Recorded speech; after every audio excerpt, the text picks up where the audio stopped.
ایک اور بھی مسئلہ یہ ہے کہ اکثر افراد فقہی مسئلے میں یہ بھی آتا ہے ڈبل تبرک لیتے ہیں.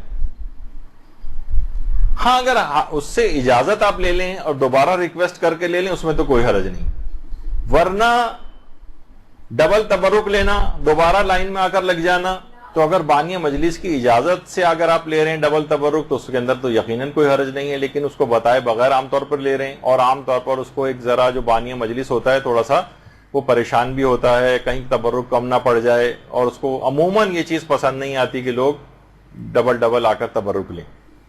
تو اگر شک ہے آپ کو کہ پتہ نہیں وہ تیار ہے یا تیار نہیں ہے تو اس سلسلے میں دوسری دفعہ بھی آ کر تبرک لینا یہ جائز نہیں ہوگا. تو اچھا یہی والا مسئلہ تقریباً پیش آتا ہے مساجد کے اندر بھی، اگرچہ وہ میں ویسے ابھی ڈبل کی بات آ گئی تو لوگ ڈبل سجدگاہیں رکھ لیتے ہیں. مساجد میں اکثر جہاں رش زیادہ ہوتا ہے وہاں پر اکثر کم پڑ جاتی ہیں سجدگاہیں، تو لوگ کبھی پتے لے رہے ہوتے ہیں، کبھی کاغذ پہ سجدہ کر رہے ہوتے ہیں، کبھی لکڑی کے اوپر کر رہے ہوتے ہیں. تو مساجد میں اگر ڈبل سجدگاہ جو ہے کوئی شخص لے کے رکھے گا، ناک کے نیچے بھی اس نے سجدگاہ کہا کہ مستحب ہے تو میں دو رکھوں گا، ایک ناک کے نیچے ایک پیشانی کے نیچے، تو بعض اوقات یہ بھی حرام تک پہنچ سکتا ہے اور نماز میں بھی اشکال آ سکتا ہے. تو بہرحال اس بات کی ذرا اہتمام ہونا چاہیے کہ آپ تحقیق کر لیں اس سلسلے میں. اچھا اسی طرح سے ایک سوال یہ ہوتا ہے کہ کیا غیر شیعہ افراد کو تبرک دیا جا سکتا ہے؟ غیر شیعہ افراد کو، تو اس کا جواب ہے کہ جی ہاں، غیر شیعہ افراد کو بھی تبرک دینے کی بالکل اجازت ہے. کہ دوسرا لوگ اکثر پوچھتے ہیں اور بیرون ممالک جو غیر مسلم ممالک ہیں کہ کیا کافروں کو بھی ہم تبرک دے سکتے ہیں؟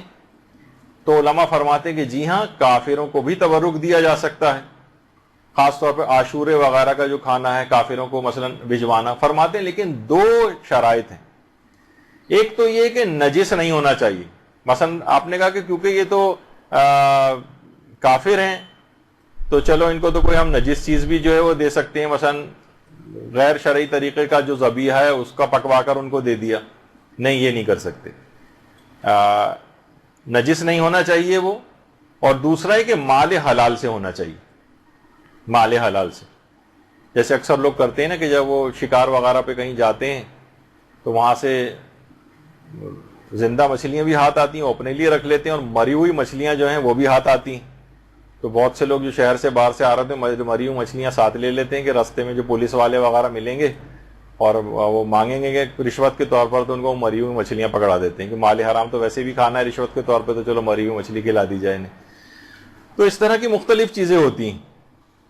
تو نجس بھی نہیں ہونا چاہیے اور مال حلال سے بھی ہونا چاہیے. اچھا ایک اور بھی ایک مسئلہ اس کے اندر یہ ہے کہ اگر کسی نے نظر کی ہے باقاعدہ کسی معین دن پر یا معین جگہ کی، تو پھر وہاں اس کے مطابق ہی عمل کرنا ضروری ہے.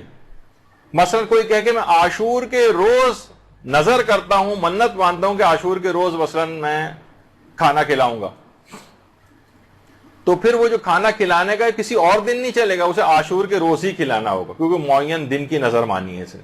یہ اکثر لوگ جو زیارات پہ جاتے ہیں اور سید محمد کے جو روزے کے اوپر جاتے ہیں، تو اگر انہوں نے نظر کی کہ میں سید محمد کے روزے پر جب بکرا ذبح کرواؤں گا تو اس نظر کو وہیں پورا کرنا ضروری ہوگا.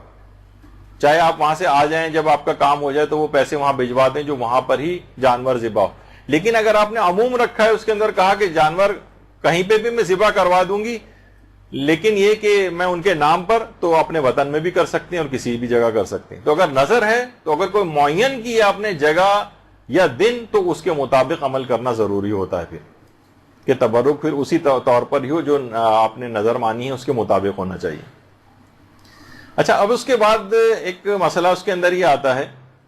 ہاں ایک سوال یہ بہت آتا ہے، یہ بیچ میں ایسے ہی آ گیا، اگر ہمارے اس سے متعلق نہیں تھا، یہ اتنا زیادہ یہ سوال پوچھا گیا تھا کہ میں نے سوچا کہ اسی میں سوال بھی ڈال دیا. کیا قربانی کے گوشت پر نیاز دی جا سکتی ہے؟ تو جی ہاں دی جا سکتی.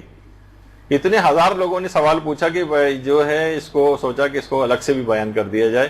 قربانی کے گوشت پر بھی نیاز ہو سکتی ہے.